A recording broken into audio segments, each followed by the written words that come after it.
एक ऐसा पद जो वरीयता लिस्ट में हमारे देश के राष्ट्रपति के बाद स्थान रखता है। एक ऐसा पद जिस पद के लिए संविधान में उस पद का कार्य नहीं दिया गया है। एक ऐसा पद जिस पद के लिए उस पद पर आसीन होने वाले व्यक्ति को उसका वेतन नहीं मिलता। एक ऐसा पद जो उस सदन के सदस्यों के बीच से निर्वाचित नहीं होता है, और एक ऐसा पद जो हमारे देश के उच्च सदन का सभापति के रूप में कार्य करता है। ऐसे पद की हम बात कर रहे हैं, उपराष्ट्रपति की। नमस्कार, स्वागत है आप सभी का भारतीय संविधान के एक नए एपिसोड में। आज के इस एपिसोड में हम भारत के उपराष्ट्रपति के संदर्भ में सारी बातों को जानेंगे। मसलन कि राष्ट्रपति का चुनाव कैसे होता है, चुने जाने के लिए क्वालिफिकेशंस क्या होनी चाहिए, और कौन से ऐसी डिस्क्वालिफिकेशंस है जिनके आधार पर कोई भी व्यक्ति उपराष्ट्रपति के रूप में निर्वाचित नहीं हो सकता। फिर यह जानेंगे कि उपराष्ट्रपति को जो चुनने की प्रणाली है वो क्या है, जैसे राष्ट्रपति की है वैसे ही है या उसमें कुछ अंतर है। इनका निर्वाचन मंडल क्या होता है, इनमें कौन कौन वोट देता है इस पद के लिए। फिर हम जानेंगे शपथ क्या है, अहर्ताएं हमने बता दिया। फिर अगर इनके चुनाव से संबंधित कोई विवाद होता है तो उसका समाधान कौन करता है, कार्यकाल क्या है, और पद रिक्तता किस आधार पर हो सकती है, और फिर अंत में उनके कार्यों को भी हम समझेंगे। भारतीय संविधान के अनुच्छेद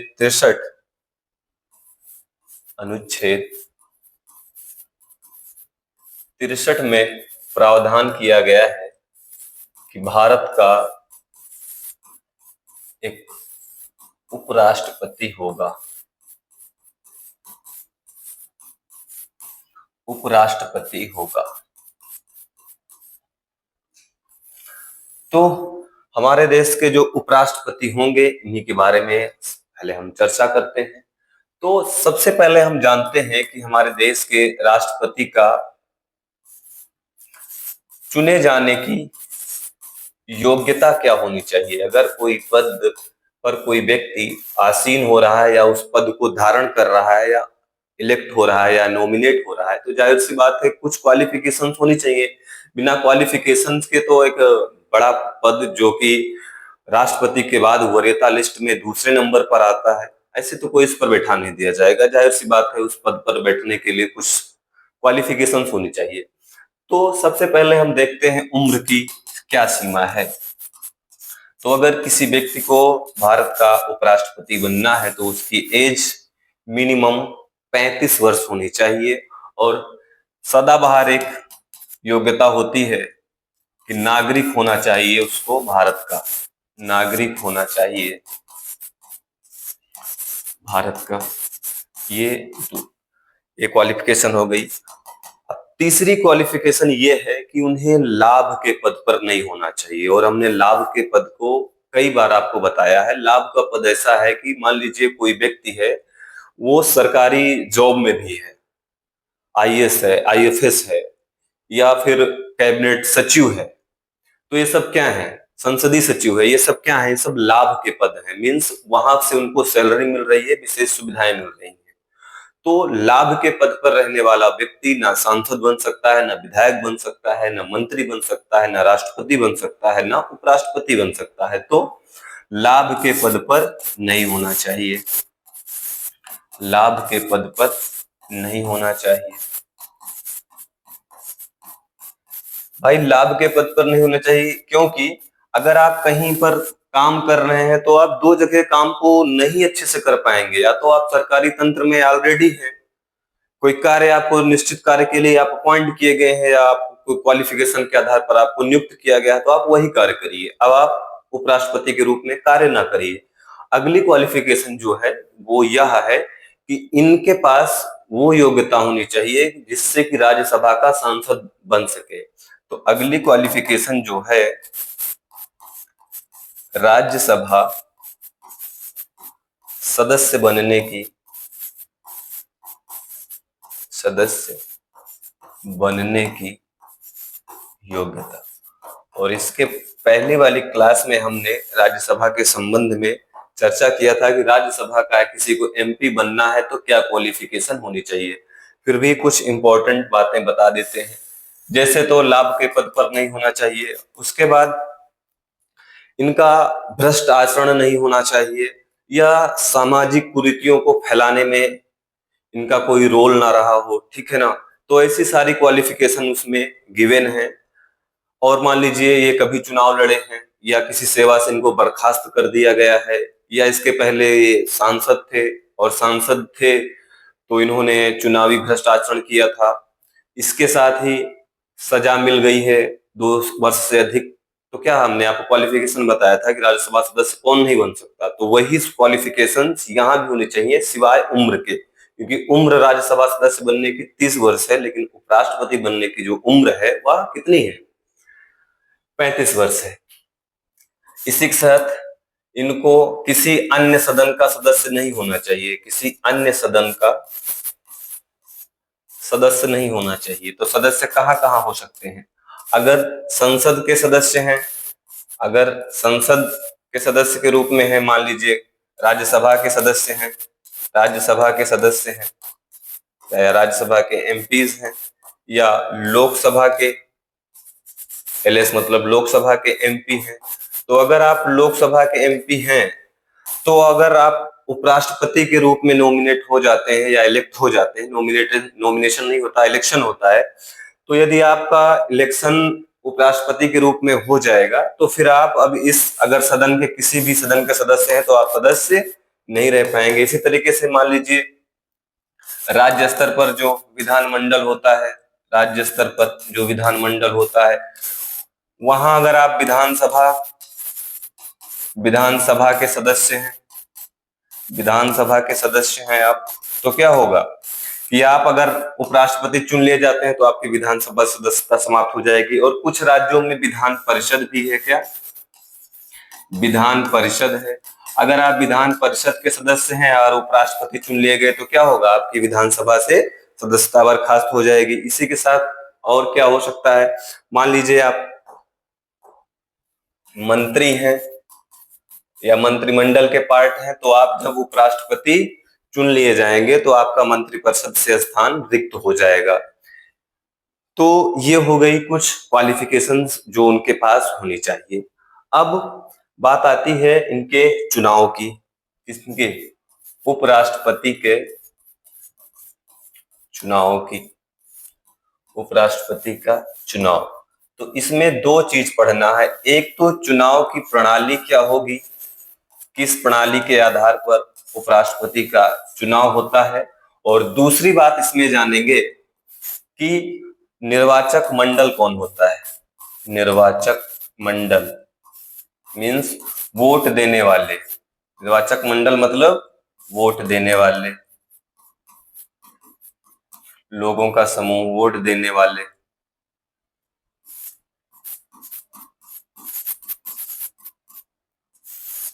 तो जो उपराष्ट्रपति का निर्वाचक मंडल होता है उसमें हम लोग वोट नहीं करते, मतलब जनता वोट नहीं करती, बल्कि जो हमारे संसद के सदस्य होते हैं, लोकसभा और राज्यसभा के, लोकसभा और राज्यसभा, राज्यसभा के सदस्य इनका चुनाव करते हैं। तो एक बात तो यहाँ क्लियर हुई होगी कि उपराष्ट्रपति के निर्वाचन मंडल में लोकसभा और राज्यसभा के जो सदस्य हैं वो भाग लेते हैं। अभी और इसमें इंपॉर्टेंट बात समझाएंगे। इसका मतलब ये हुआ कि विधानसभाओं का प्रतिनिधित्व उपराष्ट्रपति के चुनाव में नहीं है, न यूटीज का प्रतिनिधित्व है उपराष्ट्रपति के चुनाव में, जबकि जब राष्ट्रपति का चुनाव होता है तो उस चुनाव में विधानसभाओं के सदस्य और यूटीज का जो प्लेस है वो दिया गया है। ये बात यहां पर क्लियर होगी, कंफ्यूजन नहीं होना चाहिए। अब एक और इंपॉर्टेंट बात समझते हैं कि लोकसभा में कुछ सदस्य निर्वाचित होते हैं। अब तो सारे सदस्य निर्वाचित होते हैं, क्योंकि जो दो एंग्लो इंडियन मेंबर्स का नॉमिनेशन होता था बाय प्रेसिडेंट, इसको समाप्त कर दिया गया है 2019 में और 104वें संविधान संशोधन से। तो इससे एक बात क्लियर हुई कि लोकसभा में सारे इलेक्टेड मेंबर जाते हैं, लेकिन अपनी राज्यसभा में 12 मेंबर नॉमिनेटेड होते हैं। किसके द्वारा? बाय प्रेसिडेंट के द्वारा। तो ये जो राज्यसभा के निर्वाचित और मनोनीत सदस्य हैं, वे उपराष्ट्रपति के चुनाव में भाग लेते हैं। सिंपल सी बात है, उपराष्ट्रपति के चुनाव में जो निर्वाचक मंडल होगा उसमें कौन होंगे? हमारे संसद के सभी सदस्य, उसमें चाहे वो नॉमिनेटेड हो चाहे वो इलेक्टेड हो। ये बात क्लियर हुई। अब हम समझते हैं कि उपराष्ट्रपति साहब के चुनाव की पद्धति क्या होती है, चुनाव की प्रणाली क्या है। तो चुनाव की प्रणाली आनुपातिक प्रतिनिधित्व के आधार पर, आनुपातिक प्रतिनिधित्व के आधार पर एकल संक्रमणीय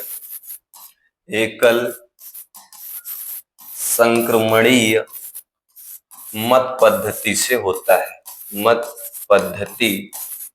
से होता है। मीन्स अभी हमने आपको जब राज्यसभा के सदस्यों का चुनाव पढ़ाया था, शायद कल ही पढ़ाया था, तभी हमने आपको बताया था कि एकल संक्रमणीय मत पद्धति क्या होती है और आनुपातिक प्रतिनिधित्व क्या है। यहाँ थोड़ा सा बता देते हैं, अगर नहीं समझ में आता तो आप पीछे वाली क्लास में जाएं। इसमें दो व्यवस्था है। पहली व्यवस्था यह है कि आनुपातिक प्रतिनिधित्व में जितने उम्मीदवार होते हैं, सभी उम्मीदवारों को वोटर को वोट देना होता है। पहली बात यह है कि सभी को वोट देना होता है, मतलब जितने निर्वाचक मंडल हैं, जितने भी उम्मीदवार हैं, सबको वोट देंगे। किस आधार पर? प्रेफरेंस या प्राथमिकता के आधार पर। इसको समझाता हूं।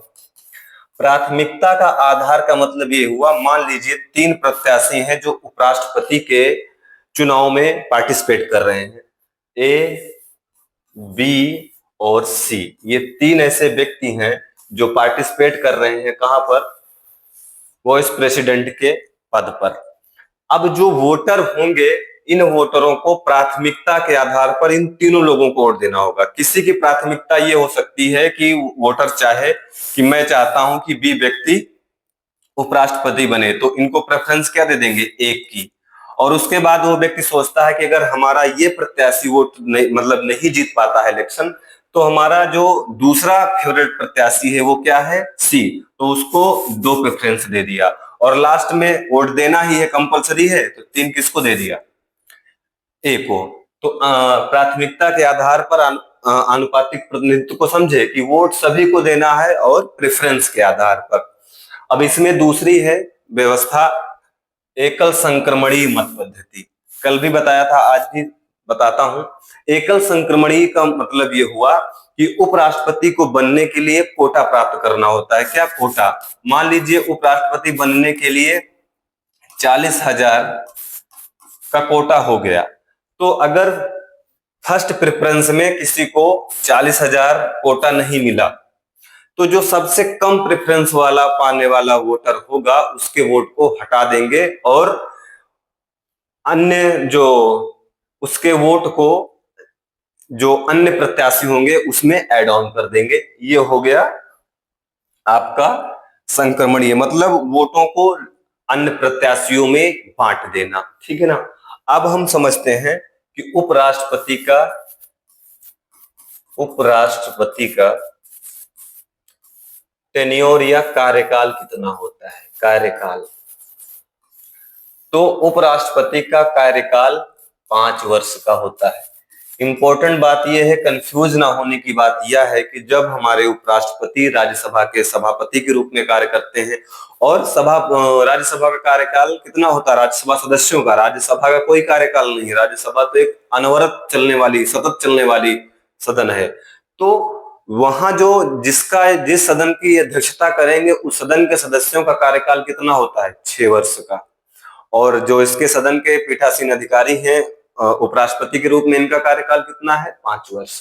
तो एक बात और आ गई कि राज्यसभा का कोई सांसद अपने कार्यकाल में अगर वो सामान्यतः 6 वर्ष का कार्यकाल पूर्ण करता है तो 2 सभापति को देखता है। ये हो गया उपराष्ट्रपति का कार्यकाल, ठीक है ना। अब इनको देखते हैं कि मान लीजिए कोई व्यक्ति इलेक्ट हो गया तो उसको शपथ तो लेनी पड़ेगी। बिना शपथ के कोई भी पद आप नहीं ले सकते हो, तो शपथ लेनी पड़ेगी।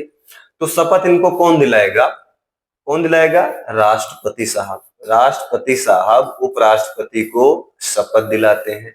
या ऐसा भी हो सकता है, हमारे संविधान निर्माताओं ने यह भी सोचा है कि हो सकता है राष्ट्रपति उस समय किसी कारणवश शपथ दिलाने में सक्षम ना हो, तो राष्ट्रपति किसी व्यक्ति को अपनी ओर से नियुक्त कर सकते हैं कि भाई साहब आप आज उपराष्ट्रपति को शपथ दिलवा देना।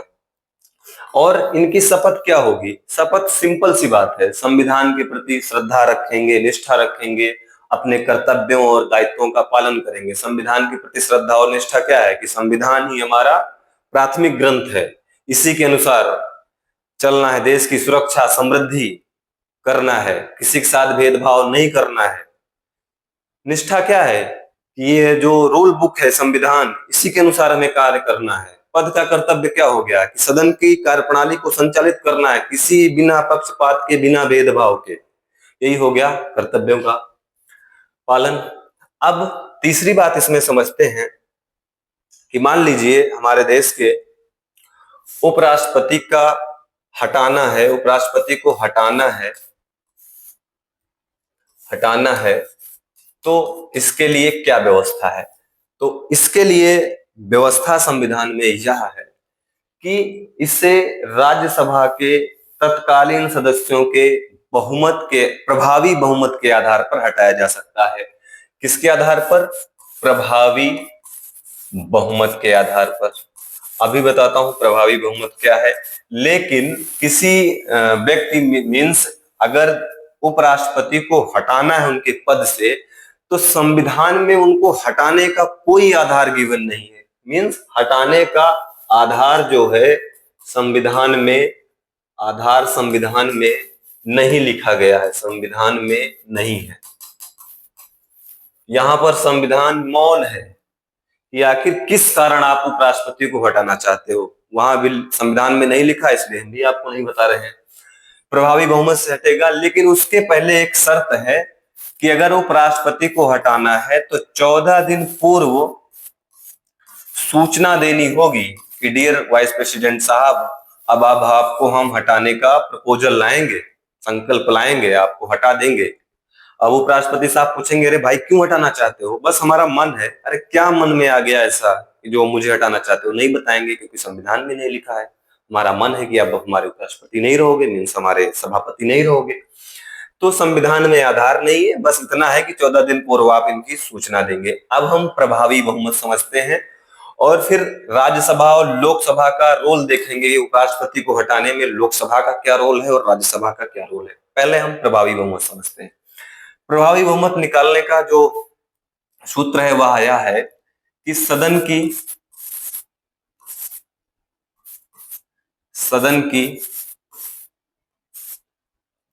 कुल सीटों की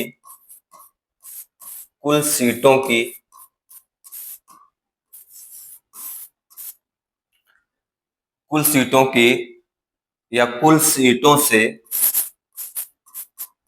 रिक्त सीटों को घटाकर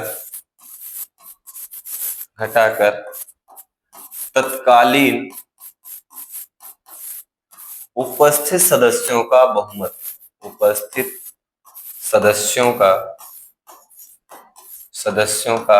बहुमत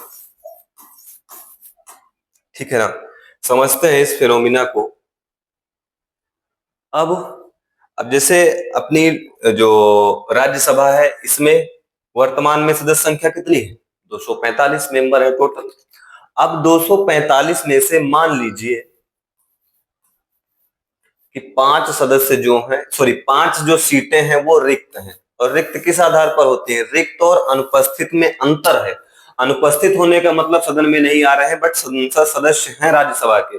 मान लीजिए घूमने चलने टहलने चले गए हैं, शादी विवाह में फंक्शन में चले गए हैं, या बीमार हैं तो सब कुछ दवा ववा फ्री में ही होनी है, चलो फ्री में दवा कराने मान लिए चले गए हैं। या हो सकता है टूर पर चले गए हो, या किसी सदन की समिति के सदस्य बना दिए गए हो, घूम घूम के सर्वे कर रहे हो कि समिति ने जो कार्य दिया है उसको हम करेंगे। तो अनुपस्थित अलग चीज है। रिक्त होना, वैकेंट होने का मतलब कि उस सीट पर एमपी है ही नहीं, तो रिक्त सीट को घटा देंगे। तो मान लीजिए 245 में 5 माइनस करेंगे तो कितना आ जाएगा? 240 आ जाएगा। अब 240 का बहुमत कैसे होगा? बहुमत का सिंपल सा सूत्र है कि 240 है, इसको हाफ कर दीजिए तो कितना हो जाएगा? 120, और इसमें एक जोड़ दीजिए, कितना हो जाएगा? 121।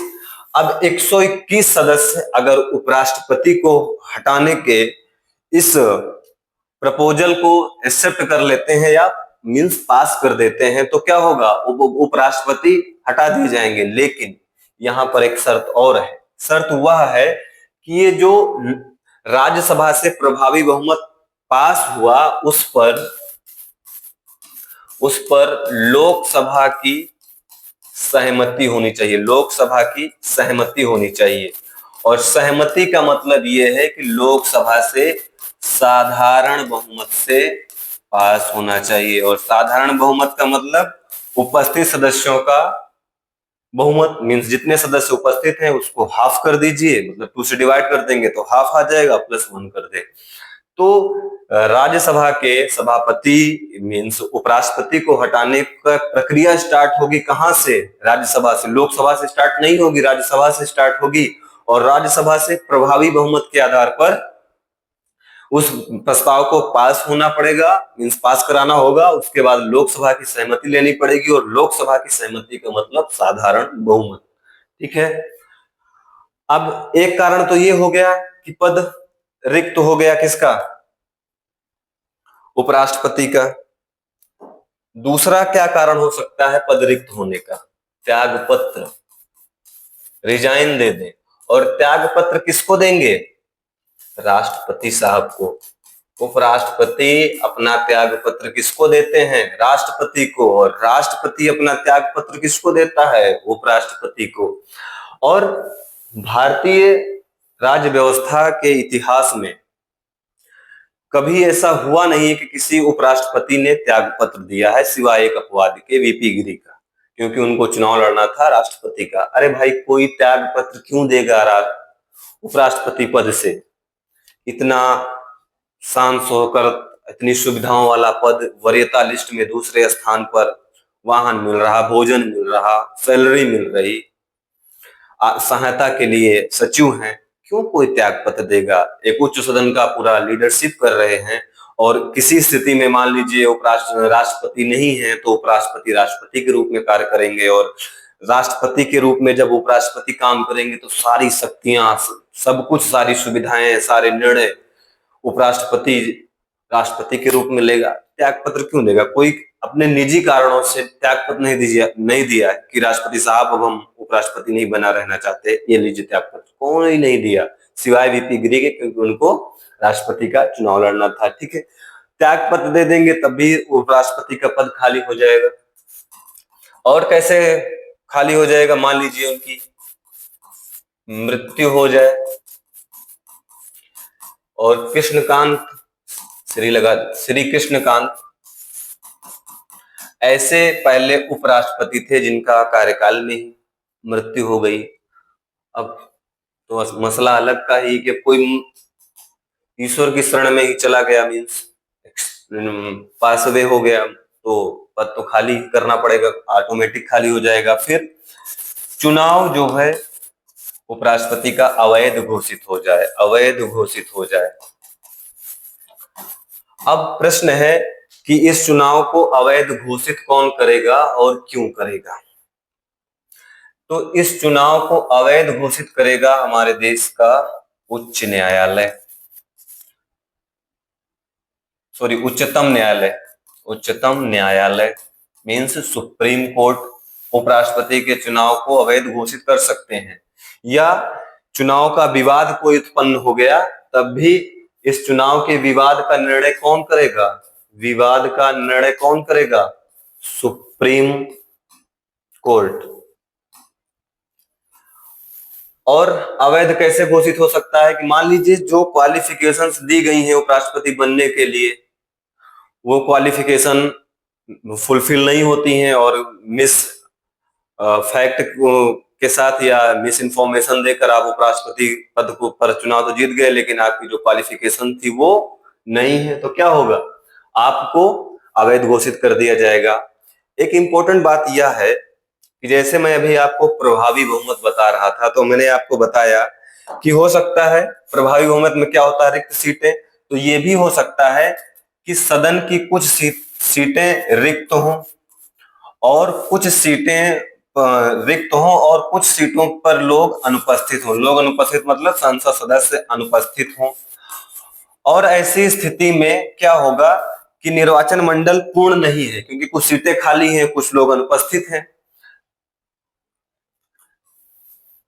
तो क्या होगा कि अगर कुछ सीटें सदन की खाली हैं और कुछ सीटें अनुपस्थित हैं और उपराष्ट्रपति का चुनाव हो जाता है, उपराष्ट्रपति का चुनाव हो जाता है, तो क्या यह वैलिड होगा कि नहीं वैलिड होगा। तो उत्तर है कि अगर निर्वाचन मंडल में कुछ पदे रिक्त हैं, कुछ अनुपस्थित हैं, तो अगर राष्ट्रपति का चुनाव हो गया तो वह वैलिड होगा। ठीक है, अब और एक इंपॉर्टेंट बात समझते हैं कि उपराष्ट्रपति के पद पर जाने के लिए मीन्स चुनाव लड़ने के लिए आपको कुछ प्रस्तावक और कुछ अनुमोदक की आवश्यकता होती है, और यह इसलिए रखा गया है, नहीं भारत का हर व्यक्ति जिसकी उम्र 35 वर्ष है अमूमन वो क्या करता है, चलो कोई चुनाव नहीं लड़ रहे हैं तो उपराष्ट्रपति का ही चुनाव लड़ लेते हैं। तो उसमें व्यवस्था की गई है, दो शर्तें हैं कि अगर आपको उपराष्ट्रपति के पद पर उम्मीदवार बनना है तो आपको क्वालिफिकेशन जो दी गई है उनके साथ साथ दो चीजें और ध्यान में रखना होगा कि आपको 20 सदस्यों का समर्थन चाहिए। किस रूप में, अनुमोदक के रूप में, अनुमोदक के रूप में, और 20 चाहिए आपको समर्थन प्रस्तावक के रूप में। मीन्स 20 ऐसे लोगों का हस्ताक्षर होना चाहिए एक लेटर पर जो ये चाहते हैं कि आप उपराष्ट्रपति का चुनाव लड़ो, और 20 ऐसे लोग भी चाहिए जो इन 20 लोगों का समर्थन करते हैं और आपके इस प्रपोजल का समर्थन करते हैं, अनुमोदन करते हैं कि हाँ चलो ठीक है इनको चुनाव में पार्टिसिपेट करना चाहिए।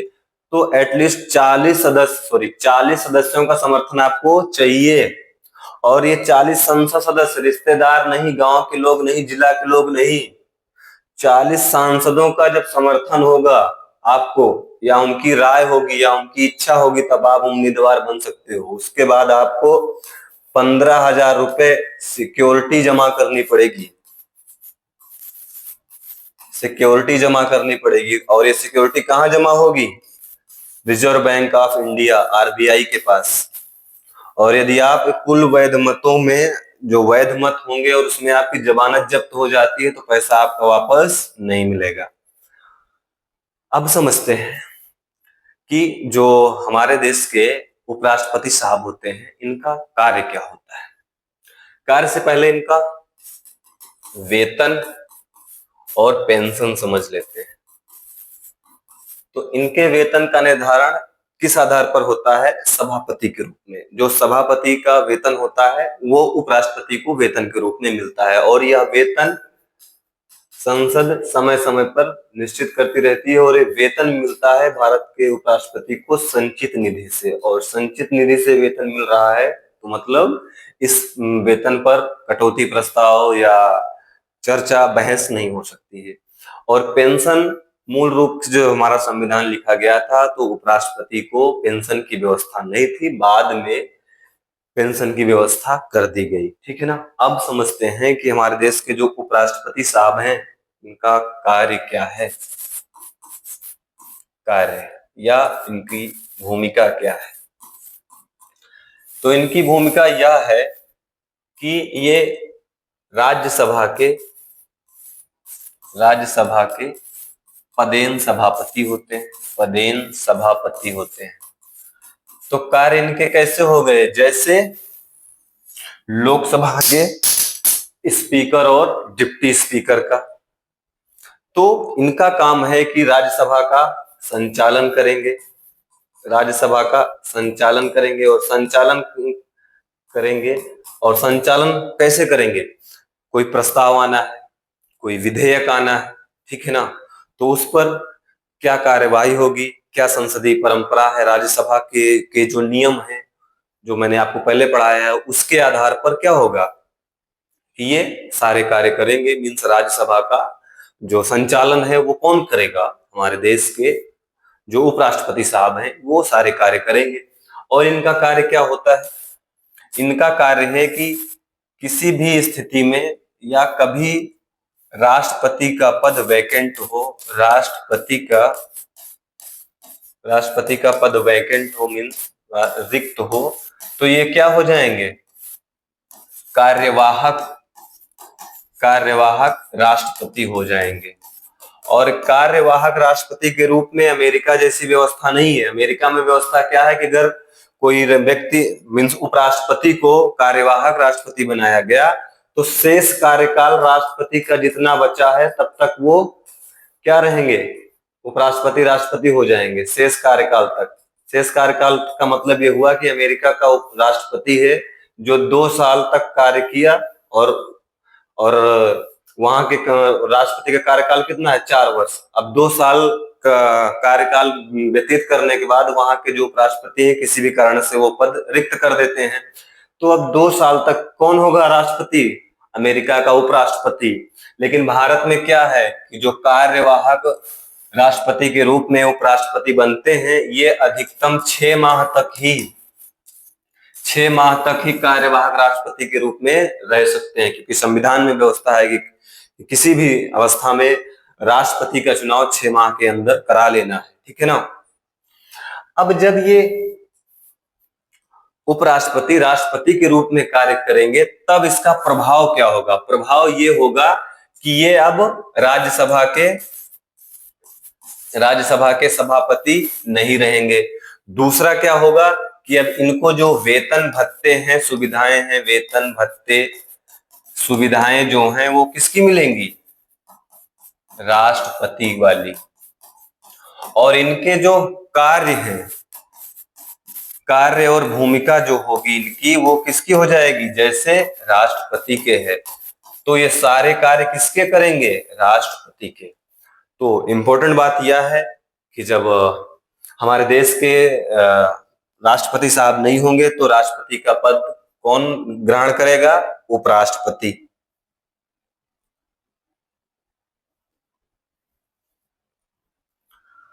अब एक और इंपॉर्टेंट बात समझते हैं कि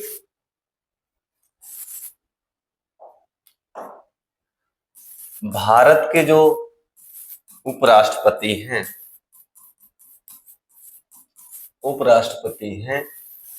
इनका जो पद है वह किस देश के संविधान से प्रभावित होकर लिया गया है, वह लिया गया है अमेरिका के संविधान से प्रभावित होकर। लेकिन भारत के और अमेरिका के राष्ट्रपति के बीच में, उपराष्ट्रपति के बीच में अंतर क्या है, अंतर यह है कि वहां के जो उपराष्ट्रपति होते हैं वो अगर राष्ट्रपति नहीं है तो क्या होगा, वो शेष कार्यकाल के लिए राष्ट्रपति बन जाएंगे और भारत में यह व्यवस्था नहीं है। तो आई थिंक आज के इस एपिसोड में हम आपको उपराष्ट्रपति से संबंधित महत्वपूर्ण बातों को समझाने में कामयाब हुए हैं, ऐसी मेरी उम्मीद है। तो आज के इस एपिसोड में इतना ही। नेक्स्ट एपिसोड में हम किसी अन्य लेक्चर के साथ आपके समक्ष उपस्थित होंगे। तब तक के लिए नमस्कार।